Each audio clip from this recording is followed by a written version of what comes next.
بسم الله الرحمن الرحيم والنازعات غرقا والناشطات نشطا والسابحات سبحا فالسابقات سبقا فالمدبرات أمرا يوم ترجف الراجفة تتبعها الرادفة قلوب يومئذ واجفة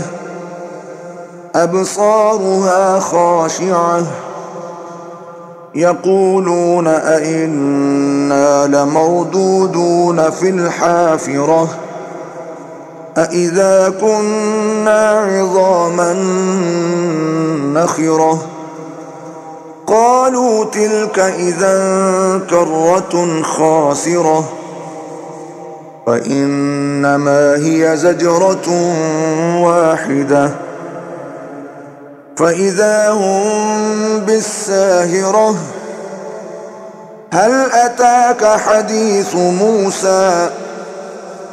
إذ ناداه ربه بالواد المقدس طوى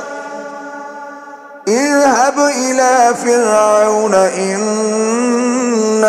طغى فقل هل لك إلى أن تزكى وأهديك إلى ربك فتخشى فأراه الآية الكبرى فكذب وعصى ثم أدبر يسعى فحشر فنادى فقال أنا ربكم الأعلى فأخذه الله نكال الآخرة والأولى إن في ذلك لعبرة لمن يخشى أأنتم أشد خلقا أم السماء بناها رفع سمكها فسواها وأغطش ليلها وأخرج ضحاها والأرض بعد ذلك دحاها أخرج منها ماءها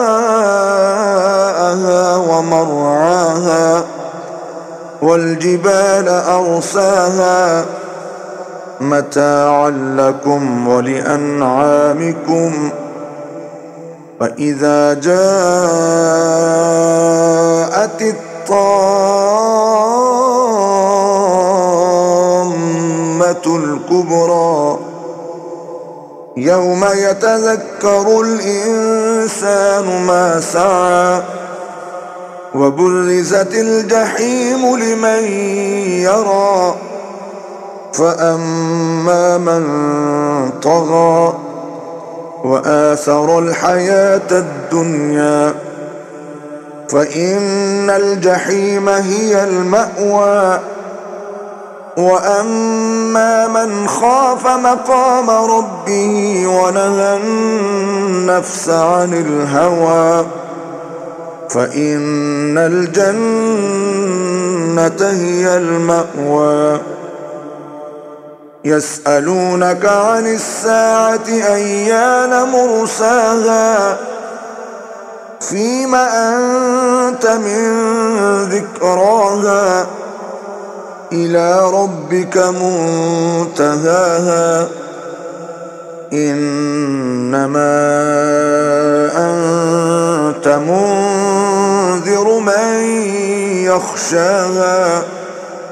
كأنهم يوم يرونها لم يلبثوا إلا عشية أو ضحاها